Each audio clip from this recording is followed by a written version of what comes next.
Hello and welcome to ILTV's Israel Daily. I'm Aaron Porras, and before we begin, we want to remind you again that for more of the best content from Israel, sign up today for our streaming platform, ILTV+. Now, coming up in today's newscast, Israel finally speaking out clearly against Russia's invasion of Ukraine. Meantime, an incredible breakthrough discovered in the treatment of post-traumatic stress. And finally, some of the priciest produce around, Israel setting yet another unwanted record in its cost of living.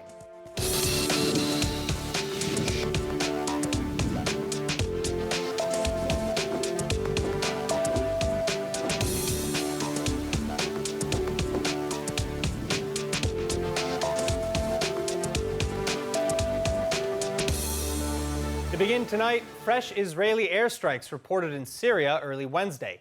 The Sana TV agency quoting anonymous Syrian military officials as saying that Israel's surface-to-surface missiles were fired from the Golan Heights region, striking areas around the town of Kuneta.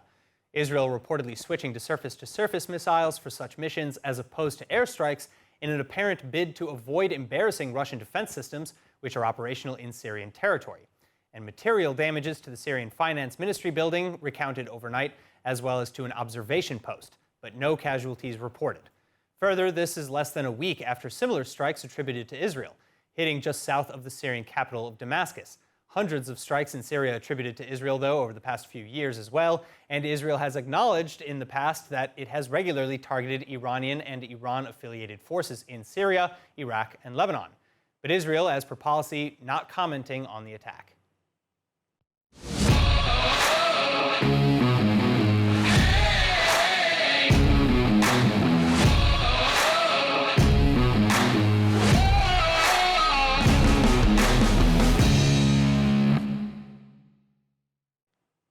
Now back to the Ukraine-Russia border. Following Russia's most recent declarations over the Donbas region of Ukraine, more and more world nations are answering Kiev's call to hit hard and hit now with sanctions against Russia.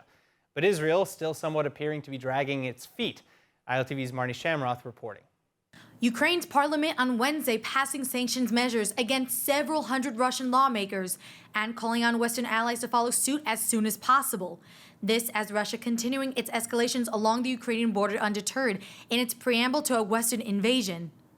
Russia's moved supplies of blood and medical equipment into position on their border. You don't need blood unless you plan on starting a war. So, of course, in attempts to push Russian President Vladimir Putin back from the brink of all-out war, many nations and world bodies already approving sanctions at Ukraine's behest. The list includes the UK, EU, US, Canada, Australia, and Japan.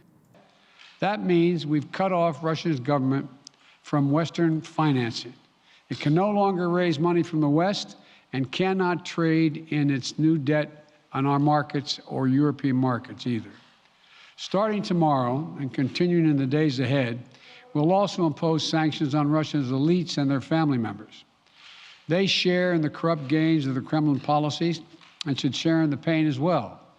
China, on the other hand, itself facing serious accusations of human rights abuses against Tibet, Taiwan, and the Uyghur Muslim populations, among others, explicitly against joining the cause. Chinese Foreign Ministry spokesperson Hua Chunying calling the West's actions unilateral and illegal, and adding that China has never believed in sanctions as a fundamental or effective way to solve problems. Now, as for Israel, Jerusalem only today finally condemning Russia's aggressions, the Foreign Ministry saying that Israel supports Ukraine's territorial integrity and sovereignty and is a partner to the international concerns about the steps taken in eastern Ukraine. Further, Israel offering to enlist in looking for a diplomatic solution that will restore calm. Though until now, Foreign Ministry officials lagging in a clear official response, explaining that we're walking on a political tightrope.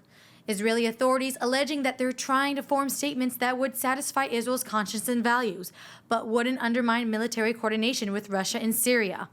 Actions for the benefit of Jewish and/or Israeli Ukrainians, on the other hand, remaining steadfast from day one. The entire embassy staff and function successfully moved to the Western Ukrainian consulate in Lviv, where those who choose to evacuate will be furthest from the conflict. And now joining me with more on issues of regional security from Ukraine to Iran and Gaza and Syria, former Israeli National Security Advisor and Senior Fellow at the Foundation for the Defense of Democracies, Brigadier General in the Reserves, and Professor Jacob Nagel. Professor, thank you so much for being with us. Now, I want to start with Russia. Israel is finally responding in opposition to Russia's actions in Ukraine. Do you suspect that there may be any retaliation from Russia against Israel in Syria? To watch full episodes of ILTV's Israel Daily and tons of other content from Israel, visit our website at iltv.tv or download the ILTV Plus app.